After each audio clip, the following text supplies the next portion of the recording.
welcome to stay. You need help. No, we did not ask you to come stay with us, and you cannot just invite yourself. This is the birth of my grandchild. You already have grandchildren. But this one is different, Jennifer. My God, you do not have a special claim to my baby. You do not have a special bond. You do not telepathically communicate. You do not have jurisdiction over his or her name.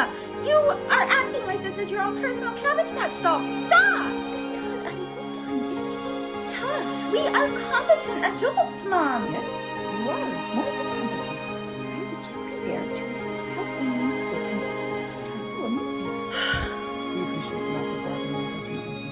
Jonathan's wife had her mother, so I wasn't needed very much. And when I did try to suggest things to make things easier, just trying to help, she got mad at me.